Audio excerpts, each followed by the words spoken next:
जय मसीह की सभी को प्रभु बहुत आशीष दे। आपको पता है, एलिया और एलिशा को एक गिनती आती थी। अब उनको जो गिनती आती थी उनसे ज़्यादा गिनती हमें आती है, लेकिन उनको हमसे कम गिनती आती थी। समझना, प्रभु बात करेगा। कल मैं वचन पढ़ रहा था तो प्रभु ने मुझे एक चीज़ सिखाई। एलिया और एलिशा को एक ही गिनती आती थी। वो क्या था? वो कौन सा शब्द था? वो एक ही था, नंबर 1। कैसे? उनको संसार में कुछ नहीं चाहिए था। हमें संसार में बहुत कुछ चाहिए, काफ़ी कुछ चाहिए, कुछ चाहिए, लेकिन एक नहीं चाहिए। लेकिन एलिया और एलिशा को एक चाहिए था। एलिया को यहोवा चाहिए था, एलिशा को एलिया चाहिए था। समझ रहे हो इस बात को? इसीलिए एलिया को यहोवा मिल गया, एलिशा को एलिया का दुगना भाग मिल गया। एलिशा ने एक चीज़ पर फोकस किया। मुझे गिनती एक तक आती है और उस एक के अंदर सिर्फ यही है कि मुझे एलिया तेरा दुगना भाग मिल जाए। और एलिया को गिनती एक तक आती है, एलिया की इच्छा, और उसको उस एक में यही इच्छा और प्रार्थना थी कि यहोवा मुझे तू चाहिए।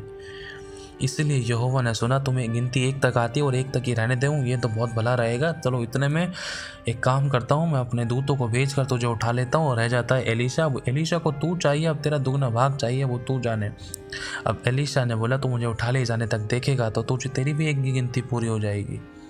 समझ रहे हो? प्रभु कुछ कहना चाह रहा है आपसे और मुझसे। ये बहुत गहरी बात है। आज हम क्या कहते हैं? प्रभु सबसे पहले परमेश्वर, फिर उसके बाद ये, फिर उसके बाद वो, ये भी चाहिए, वो भी चाहिए, या पहले वो चाहिए? ब्रदर, सिस्टर, भाई, नौकरी, बिजनेस, अर्निंग, सेविंग्स, काम धंधा, नौकरी, बिजनेस, ये वो, प्रभु भी। ऐसे काम नहीं चलता है। समझ रहे हो? लेकिन जो परिपूर्ण होना चाहता है उसको गिनती एक तक ही आनी चाहिए।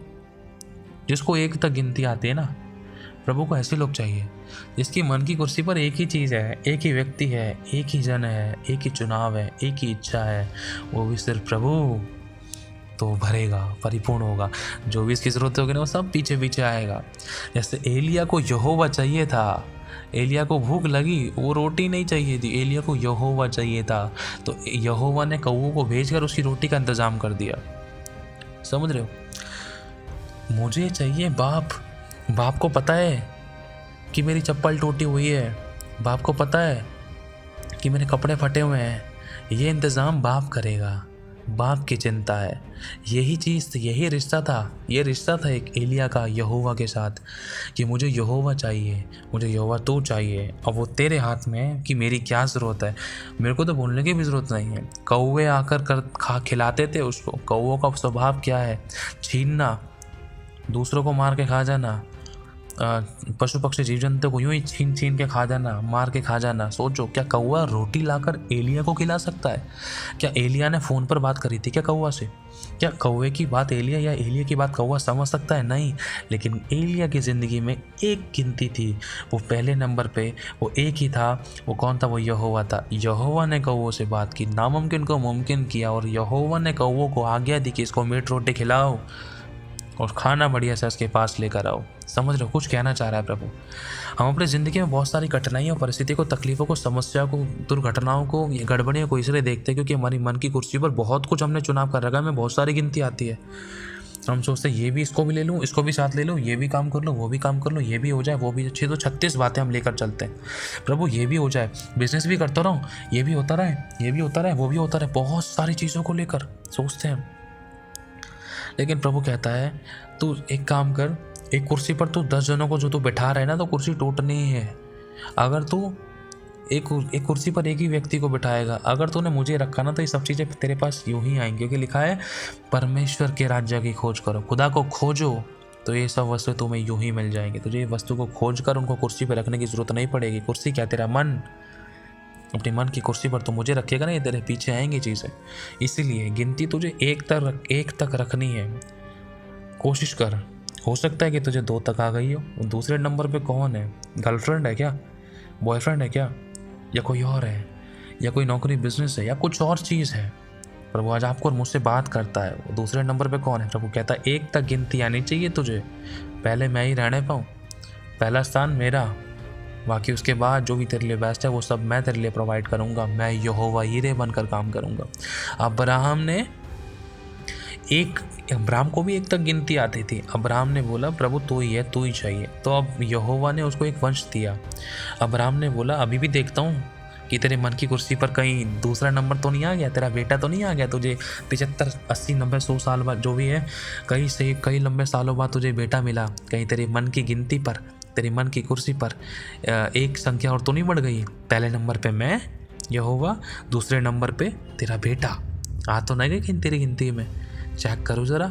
प्रभु ने बोला आजा पहाड़ी पर, लेकर आ तेरे बेटे को, तो मैं चेक तो कर लूँ तेरे मन में क्या है, परख कर। अब्राहम की मन की गिनती पर यहोवा ही था, और यहोवा ने इस गिनती वाली संख्या को देखा, अरे ये तो एक ही है यार, एक ही में, तो इसके अंदर तो मैं ही हूँ। अब्राहम की मन की गिनती में तो एक ही अक्षर है, वो भी एक।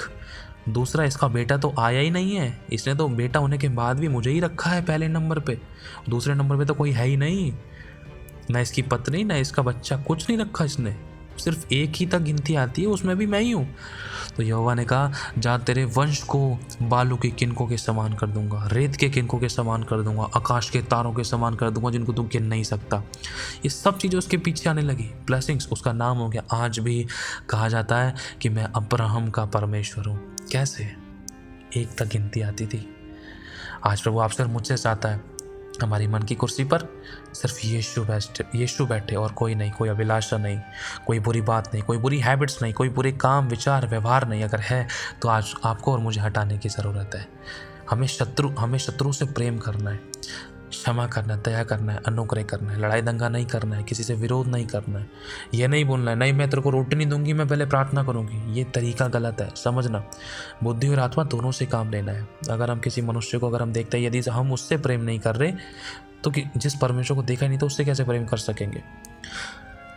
समझने की कोशिश करना। बहुत सारे लोग ये सोचते हैं नहीं भाई मुझे प्रार्थना करनी चाहिए, पति भूखा मर रहा है, पति गालियाँ बक रहा है, तो इसका मतलब ये है प्रार्थना खुदा ग्रहण नहीं करेगा। क्यों? क्योंकि तेरे पति के मन में तेरे प्रति विरोध है, कड़वाहट है, तो अपने पति की अधीनता में नहीं रहा।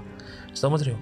बहुत बार सही तरीके से वचन को काम में ना लाने की वजह से बहुत बार नुकसान उठाते हैं खुदा के लोग, विश्वासी लोग, क्योंकि ज्ञान नहीं है। समझना, सभी जिम्मेदारी को निभाते हुए पहला स्थान परमेश्वर को, सबसे प्रथम पहला परमेश्वर को दीजिए। मन की कुर्सी पर प्रभु को रखिए, प्रभु आपके लिए सब कुछ बेस्ट करेगा। हालेलुया। प्रभु आशीष दे आप सभी को, जय मसीह की। क्योंकि प्रभु ने कहा अपने पति की अधीनता में अपनी सभी जिम्मेदारी को निभा, और प्रभु ने कहा पहला मुझे दे, प्रथम स्थान मेरा है। और एक और चीज़, अगर हम इस बात को ध्यान से समझें, प्रभु ने कहा है कि सेवकों को गंभीर होना चाहिए, अपने घर का एक अच्छा प्रबंधक होना चाहिए। ये नहीं कि सिर्फ प्रभु प्रभु कर रहा है, घर वालों को लात मार दी, घर में बूढ़ी अम्मा को छोड़ दिया, बच्चों को त्याग दिया, पत्नी को छोड़ के चला गया और प्रभु को ढूंढ रहा है। प्रभु नहीं मिल सकता, नहीं मिलेगा कभी। ये तरीका नहीं है खोजने का। प्रभु आपके और मेरे, हमारे परिवार, हम सभी शरीरों में रहता है। हम परमेश्वर के दी हुई जिम्मेदारी को प्रेम के प्रति पूरा करें और सब बातों में परमेश्वर को पहला स्थान दें। सभी जिम्मेदारियों को नम्रता, दीनता, विश्वास, योग्यता के साथ निभाएं। चाहे वो बच्चे की है, चाहे काम की, चाहे सुई से लेकर जहाज तक, कुछ भी है, तरीके से निभाएं और सब बातों में प्रथम स्थान प्रभु को दें। तो वो तरीका है। आमीन। इसलिए आपको भी और मुझे भी गिनती सीखने की ज़रूरत है, एक तक बस, ज़्यादा नहीं। हालेलुया। बाकी सब तो प्रभु यूं ही कर देगा। आमीन। जय मसीह के सभी को, प्रभु सभी को बहुत आशीष दे।